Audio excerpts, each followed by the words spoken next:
gold since 1920. Only 29 have won Chris gold in all three. Pronger, This is retirement one of night. those This is special. 29.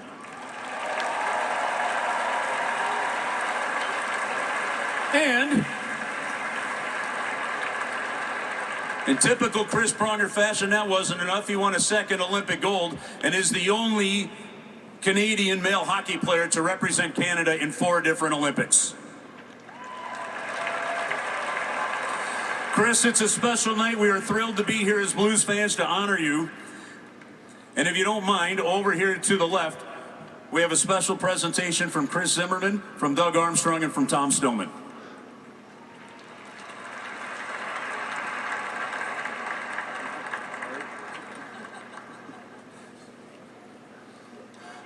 Several years of hockey in that walk, eh?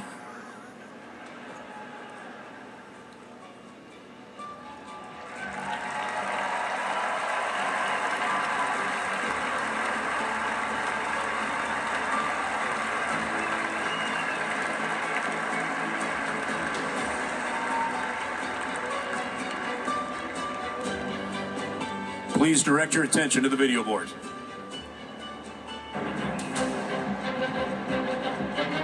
Chris played the game like a bully, but with skill. I don't know what happened. The boy when Pronger gets mad, look out.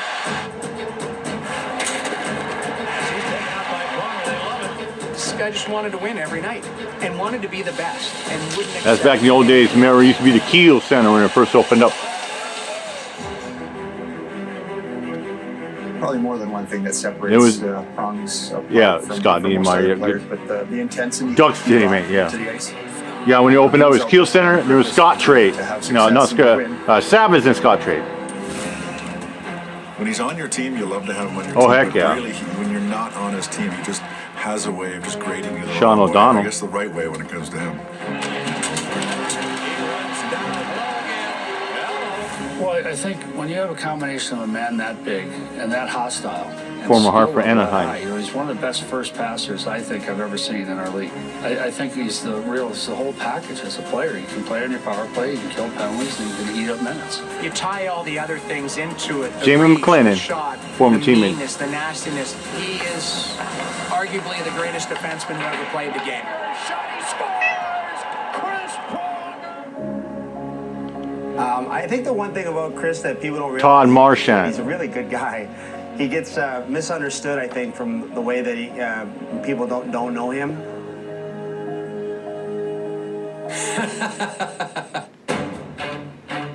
I always looked at it as a battle of attrition, and you want to just keep grinding on a guy. If you play the same way each and every night, ultimately you hope that you break their spirit and you're able to kind of gain an advantage.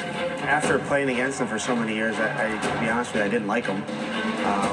He was a hard guy to play against. He was mean. He used his stick like a weapon. He had a way of just getting under your skin. I can remember never liking him, playing against him. He just had that abrasive way. You know, he scored the goal and it was that big fist pump up in the air, and he did not mind ruffling feathers. In fact, I think he enjoyed ruffling feathers of the other team. From the time I was 6 all the way up, just played with an edge, played hard, just who I am. I'm sorry, but that's the only way I know how to play the game.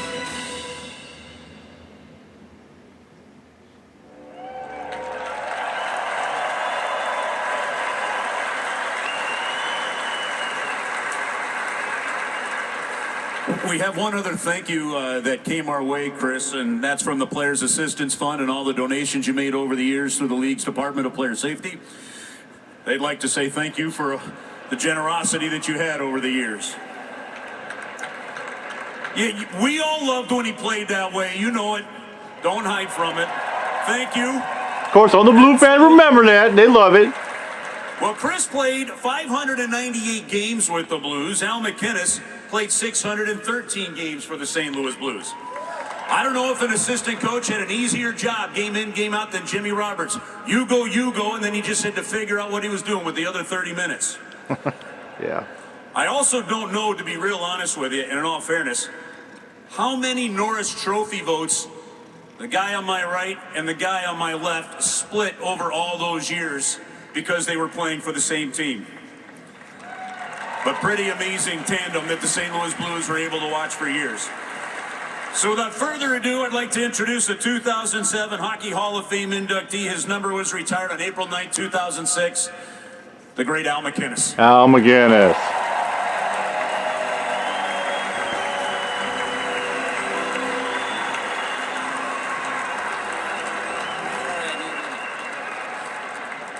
Thanks, Curbs. I had only been here in St. Louis for 32 games in 1995 when Chris arrived later that summer in a very popular trade for Brendan Shanahan. Oh, yeah.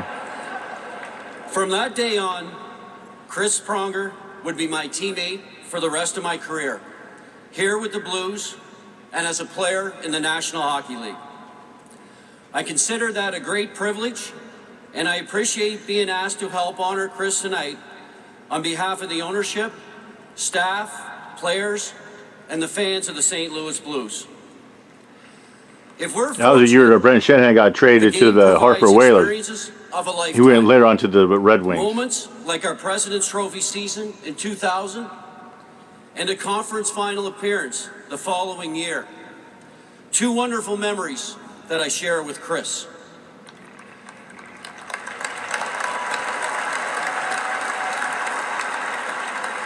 We were part of an excellent Blues team here that unfortunately did not produce a Stanley Cup.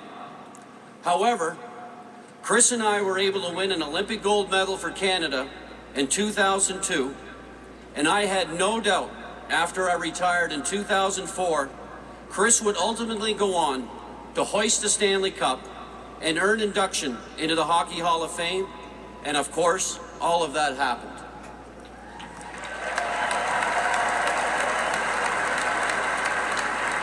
Those are milestone moments in his amazing career, and they help tell the story of why we are here tonight retiring his number 44 with the St. Louis Blues. Leading up to tonight, I've been asked a lot lately to describe Chris as a player. Well, that's pretty easy, being able to watch it for 9 seasons. Chris was the total package. He was everything you would want in a hockey player. Had great size, efficient skater, skill, hockey sense, was physical, mean, and most of all, hated to lose. Chris could change the momentum of a game in so many different ways. An end-to-end rush, a long breakaway pass that we witnessed so many times, a huge hit, or a fight when he felt it was needed. Chris was a great captain, a winner, one heck of a teammate, and always had your back.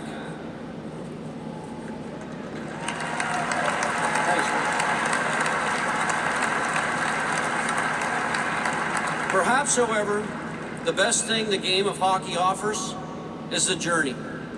I had the best seat in the house to enjoy Chris's journey, to see him arrive as a player with great promise, and then measures exceed that promise, both as a player and as a person. A Norris Trophy, a Hart Trophy, and in my opinion, perhaps the best all-around defenseman ever to play the game.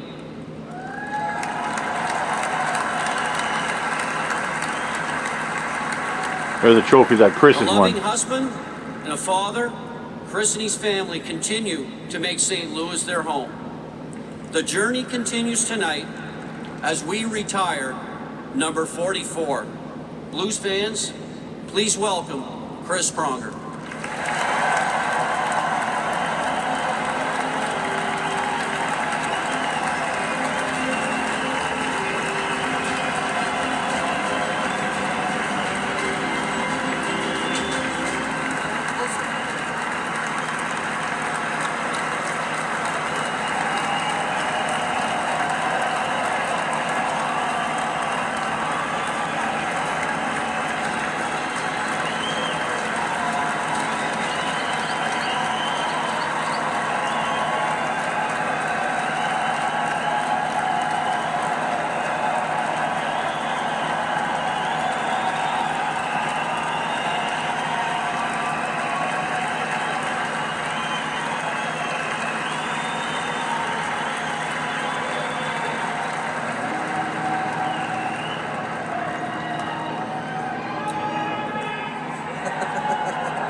I know Curbs touched on it a little bit.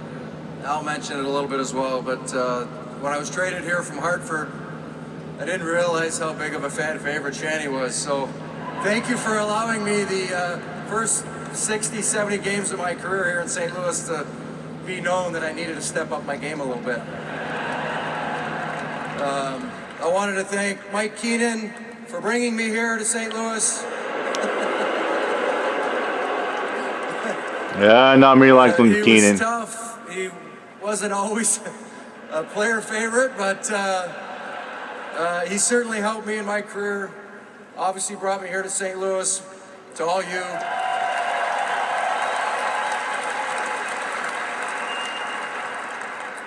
That year we had Roger Nielsen, a coach who I knew from my days in Peterborough, who was instrumental in working with me that first year here in St. Louis. Jimmy Roberts, another, you know, what do you say about Jimmy? He's the best. He was, always had my back. I know he fought like tooth and nail to keep playing me and work through whatever issues you may have had with me. But,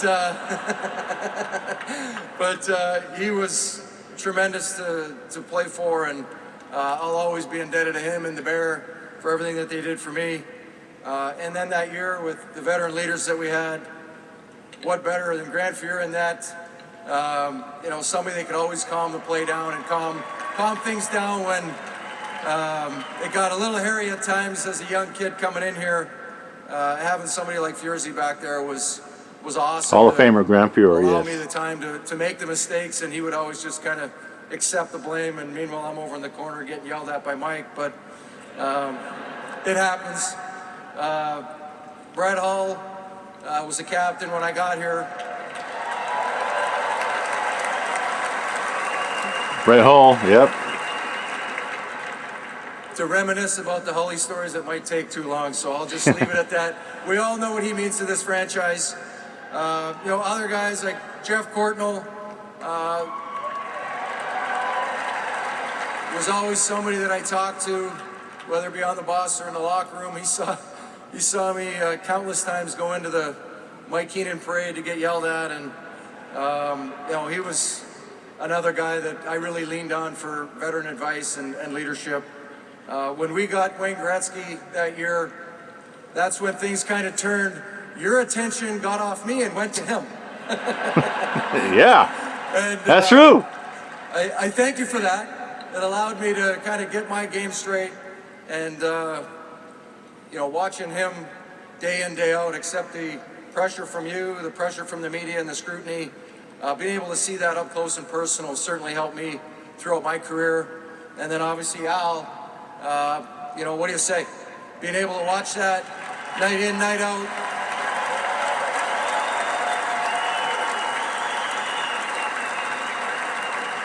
Day in, day out, seeing how he prepared. Alma started his career with the for Flames. Games, for practice, training, you know, eating habits, you know, how to be a pro.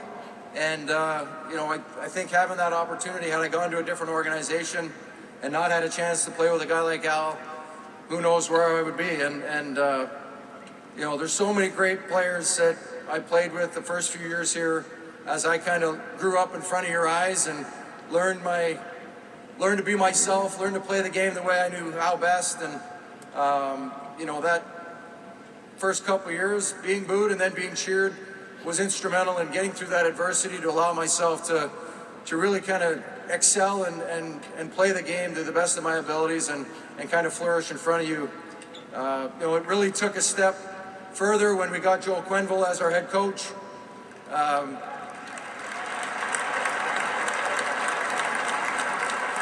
Joel Quenneville really propelled the Joel Blues. was awesome, a former defenseman in the NHL and knew what it took, and was always talking about good stick and talking about positioning. And you know, he was another guy that really took a hold of my game and really brought the best out of me, along with Mike Kitchen, who was our other D coach after Jimmy retired, and working after practice, before practice, in the video room, in the gym. You know, countless hours of just talking about the game, talking about the team, what we needed to do to be successful. You know, I thank them for all their hard work. You know, you talk about a couple teammates that I'm not going to be able to mention them all, but Jamie McLennan was with me here for 4 years. I know another one that's been there for a couple years. Pierre Turgeon was a good another one. He was our backup goalie, but he was also my bartender and sports psychologist. And you know, having somebody like that to be able to talk to day in, day out, and really kind of step away from the game and kind of just have that type of friendship is, you know, I think another reason why my game flourished here in St. Louis. And then Pavel Demitra, being able to practice Pavel against a Demitra, player yeah. like Pavel.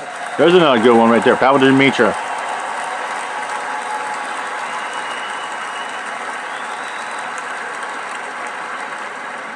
Another highly competitive guy, hated to lose, always wanted to show you up in practice. So being able to match up against him day in and day out in practice, and you know, watching his little moves, he was so talented and gifted with the puck. You're able to pick parts from his game and see it in other players that you're going to play the next night or in coming playoff series. So you know, I wish Pav and Maya and their boys, I feel for her every day, knowing he's up in heaven, but we certainly miss Pav.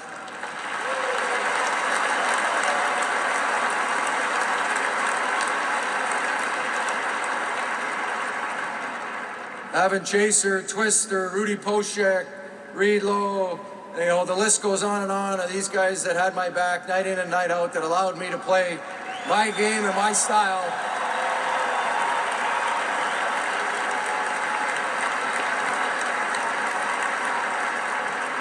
When you have guys like that that are willing to sacrifice themselves for the team and change the momentum of a game, sometimes a hit can't do it or a spear can't do it, but sometimes these bad boys can. So I appreciate everything that they did for me to keep the other big guys and other teams off my back and allow me to do what I did best. So thanks, guys. And all my teammates, obviously being here 9-10 years, played with a lot of great players, a lot of great teammates, trainers, coaches, all the support staff over the years was first class and nothing but the best here in St. Louis. So thank you to all of you.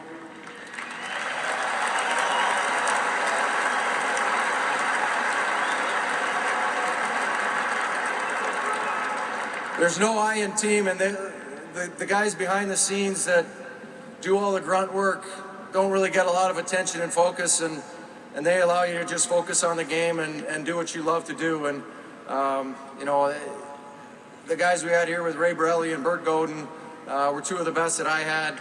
I want to appreciate and thank them for their hard work.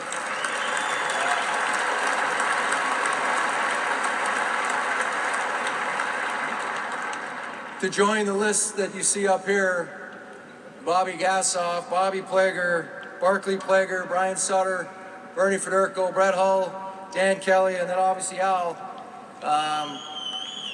I'm extremely honored and humbled to be up there with the Blues greats, and I find it fitting that I'll be bookending 24, with Al, Bernie Federico, and we'll be out on the ice and every Kelly. day, side by side again.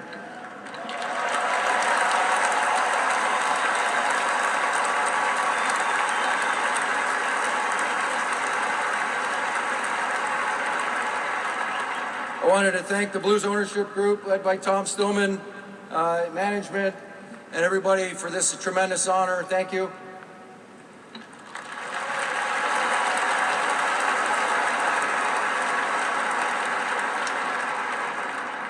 To the Blues alumni who from day one when I got here helped me immensely and probably don't realize how much they helped me trying to acclimate to a new city as a young 20-year-old who occasionally had a screw loose and was being booed. Didn't really know what to do and how to deal with it at times, and having some of those guys calm me down, talk to me, talking to Rob Ramage or Blake Dunlop, guys like that, instrumental. And now when we see players, you're able to pay it forward and talk to the young guys and kind of talk about the organization and what it means to the city, and you all are a big part of that as well.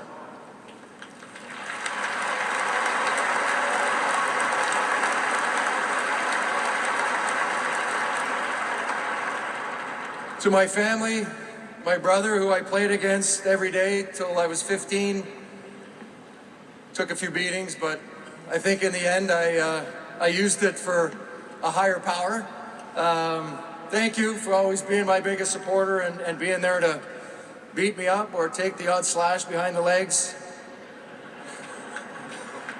I learned it. He was he was the crash dummy at times, so thanks for taking one for the team.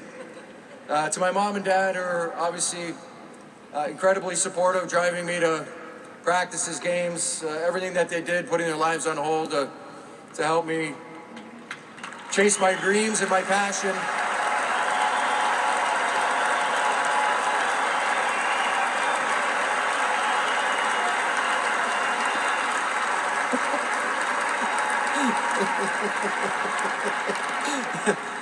You know, this is a fitting end to my hockey career, but you can still watch videos and you can still cry, so it'll be awesome.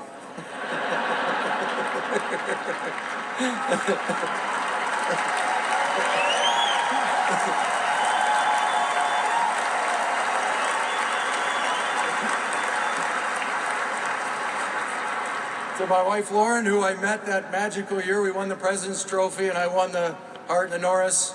Thank you for always being by my side and helping me through the good days, the bad days, the injured days. You've been a rock for us and obviously helping raise these three hooligans right here, so thank you.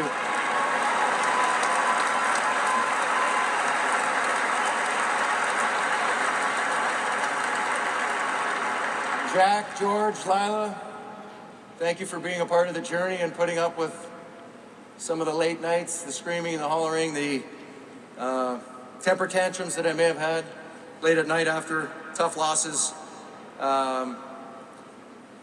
Couldn't have three better kids, so thank you for being here and being a part of it. Thank you.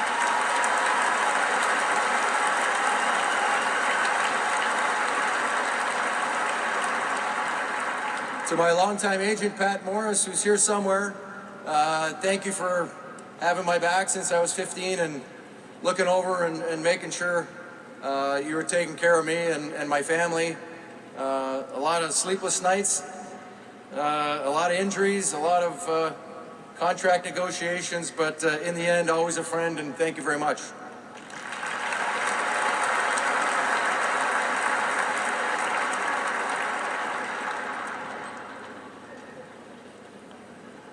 And to you all,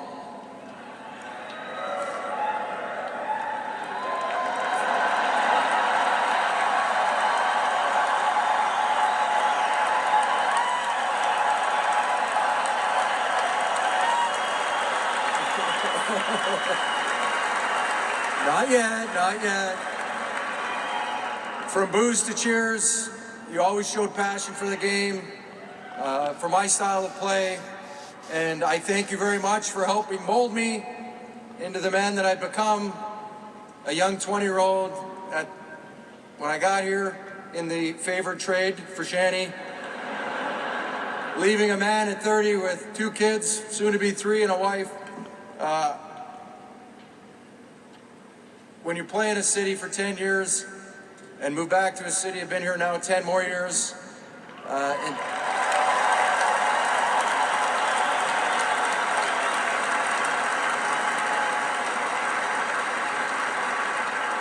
think about my hometown of Dryden. I lived there 15, so this is my new adopted home, being here now 20 years. You always motivated me to play harder, pushed me to be my best, and held me to a standard that I relished and tried to match. So, cheers to you all. Thank you for coming. Thank you for having me. Let's watch it go up. Cheers. Thank you all.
Ladies and gentlemen, let's hear it one more time for number 44, Chris Pronger.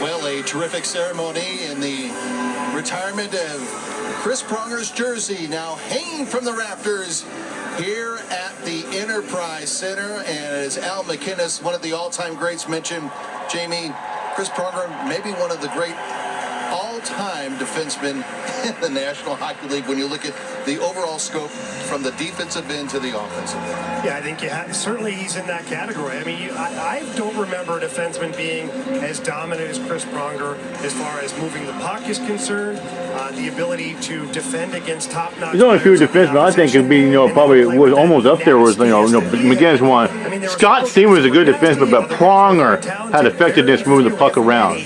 We're able to combine both of those abilities and bring that to the national. Chris Pronger, in my mind, was the best all-around defenseman. Better than Scott Stevens. Really a one-of-a-kind, Scotty. We will hear from Prongs here momentarily with our own Alexa Dat. But with Prongs in his ceremony speech, no surprise, as we had wit, sarcasm, and just absolute brutal honesty as we know Prongs over these many years now. Yeah, and it's awesome that Chris alluded to that, because the beginning of his career here in St. Louis, it wasn't rosy. Tough, man. It wasn't rosy. Brendan Shanahan, a fan favorite, as we all remember, just a great guy, great teammate.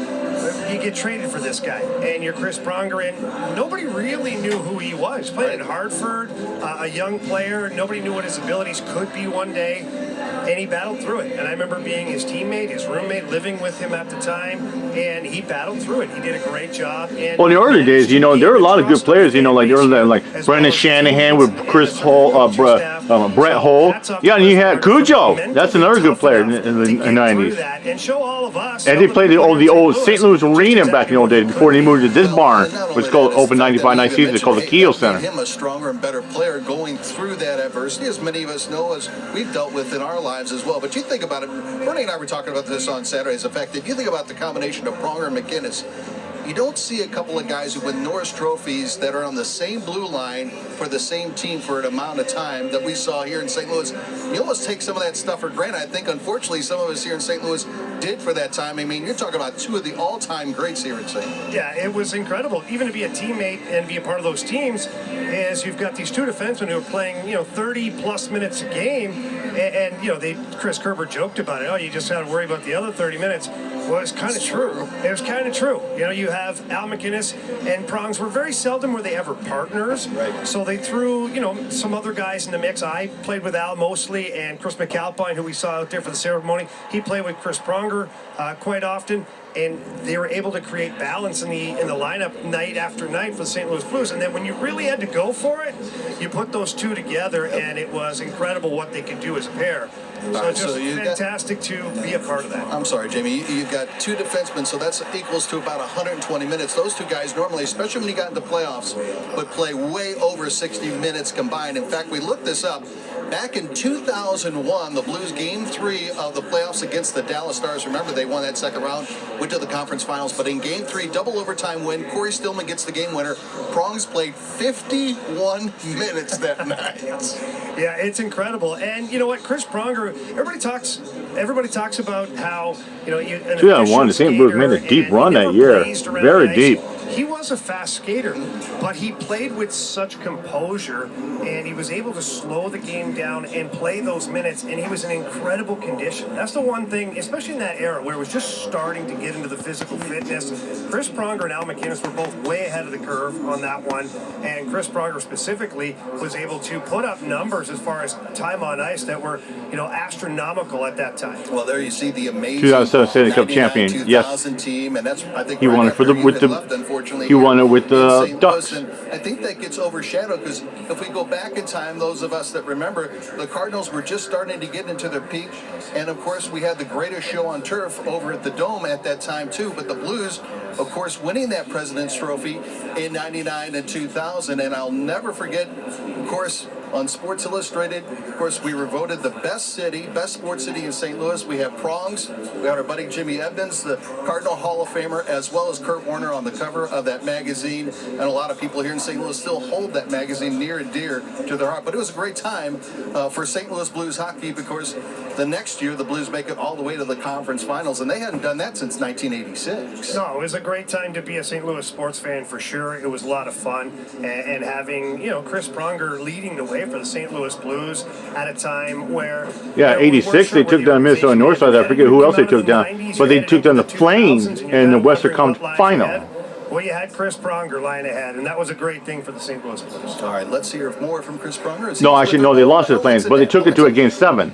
Thank you, Scott. Yes, fresh off the ice, we are here in the Blue Room with the entire Pronger family. Here we go. Congratulations, Chris. Let me be the first one to say that from our Bally family. Thank you. What an incredible and moving and fun ceremony for you. You got a lot of laughs. It was good to hear from some of your former teammates as well. As you're standing out there surrounded by your family, your former teammates, your friends, watching your jersey go up into the rafters, ascend into history here in St. Louis, what's going through your mind? Well, I think first that, when you see the other names that are up there in the rafters, McGinnis, the Plager brothers, Gassoff, Sutter, Hall, Fedorko, Dan Kelly, to be up there with the Blues greats, the legends of this organization, is incredibly humbling, and I'm very proud. You heard from your former teammate, Al McInnes, who was out there and had some very moving words, and he also had some comedic words as well. When you see him stand up there and you see him pour his heart out to you, what does that mean, and what do you take away from something like that? Well, we played a long time together, yeah. And, played for Team Canada.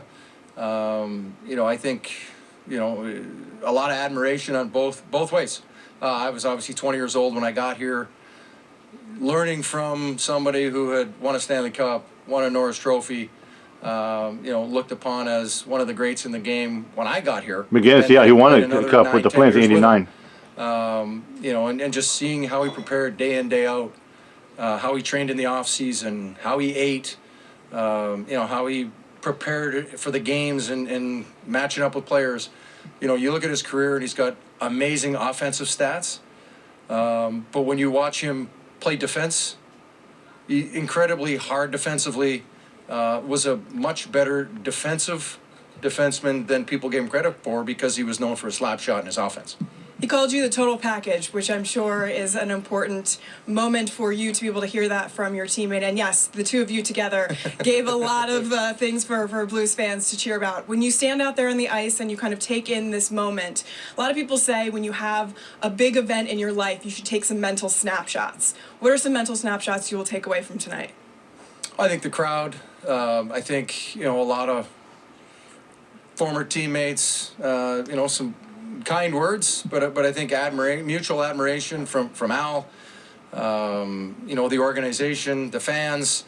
I think the biggest thing that I take away from my tenure here in St. Louis is I came here a young kid, eyes wide open, but quasi-shut, you could say, not knowing what he was getting into, not realizing that Shanny was as big a fan favorite as he was. At the time, you think, well, it's Brett Hull's team, but really Shanny was kind of on the rise and was kind of overtaking him in popularity, and not really knowing what I was stepping into, and winning over the fans and winning over the team with my play, and how I held myself accountable first and foremost, and then held my teammates accountable. Pronger, we saw you get a little thirsty out there, so it was good that you had that beer. Yeah, I knew I was going to be parched, so I figured I'd bring in a couple Anheuser-Busch products as backup just in case. And I figured it'd be a good send-off for the crowd. Last time I do anything, I guess, from a hockey perspective in the building, so I think it's only fitting we end it the right way. I think so too. Pronger, congratulations. It Thank was you. so nice to have you here, and Thank to your entire family, congratulations as well. Your number will forever be in the Raptors here at Enterprise Center. Pretty Thank cool. you. Congratulations, and back to you, Scott. Alexa, thank you so much. And again, Prongs, congratulations to him and his terrific family from Dryden, Ontario to St. Louis. And of course, this is where he and his family live now, as he mentioned, for the last 10 years. And, you know, Alexa brought up the point of the nice words, obviously, from Al McInnes. I think about it a little bit. These guys kind of mirrored each other because everybody thinks of Al as the slap shot, right?